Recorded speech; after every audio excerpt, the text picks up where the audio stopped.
ڕۆستەی یەکگرتنەوەی هێزەکانی پێشمەرگە لە هەرێمی کوردستان زۆر بە جددی دەستی پێکردووە. جارێکە دون و تەکەسکردنێکە ڕژدەتر لەسەر یەکبوون و ڕێکخستنە هێزên پێشمەرگە بە پێی ڕێککەوتنێکی تقریبا ممکنە لە ساڵ نیشتیروان بارزانی هەفدەم گۆفەرمانداری هێزên چەکدارژی لە کۆربەندا ساڵانەیە هەولێرێ ئاخەفتنەکە و دوێ دەربارێ دەکرد.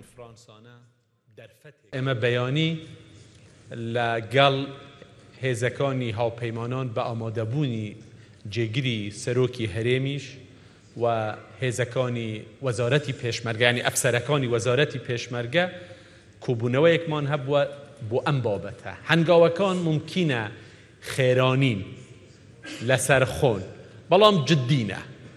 ئێمە سەقفێکی زەمەنیمان هەیە بە پێی ئەوەی کە لەگەڵ بەپێی ئەو مزەکەرەی تەفاهم کە لەگەڵ ئەمریکەکان ئیمزامان کردووە سەقفێکی زەمەنیمان هەیە. ئێمە حتا ئێستا لەو سەقفە زەمەنیە زۆر بە باشی بەرەو پێشەوە ڕۆیشتووین.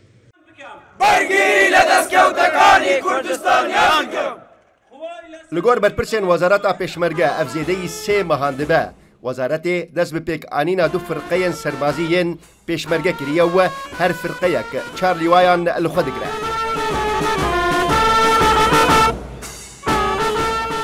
پرۆسەیە یەکبوونا ڤان لیوایان ژی بەردەوامە.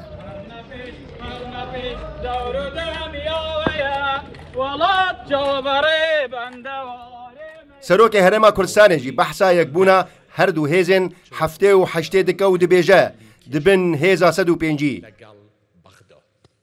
ئەمریکەکانیش تەقدیریان هەیە بۆ ئەم مەسەلەیە و بە جددیش لەگەڵ ئێمە خەریکن بۆ ئەوەی ئێمە ئەم مەسەلەیە. بەڵام خۆشتان دەزانن بەڕاستی ئەم مەوزوعە بە شەو ڕۆژێک چارەسەر ناکرێ.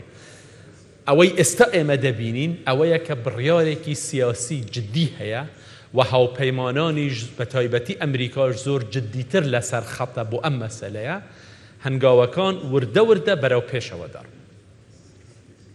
دەبێتە 150.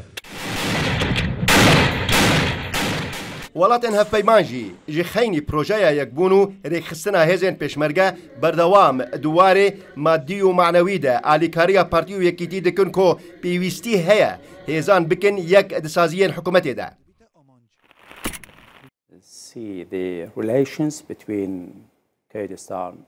Roja 16 Sibatê Konsilê Giştî Amerîkayê li Herêma Kurdistanê Ervin Hicks bi vî awayî behsa yekbûna hêzên pêşmerge bo rûdawê kir û amaje bû yekê da.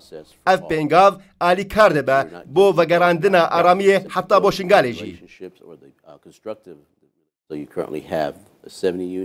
Niha yekeya heftê û heştê heye û daku karibin wan bikin yekeyeke hevgirtî û bi bandor ez dikarim bibêjim pêwistiya me bi yekeya 105 heye ne biya heftê û heştê. Ew jî dibe hêzeke bi bandor daku parastin û asayîş li wan navçeyan hebe.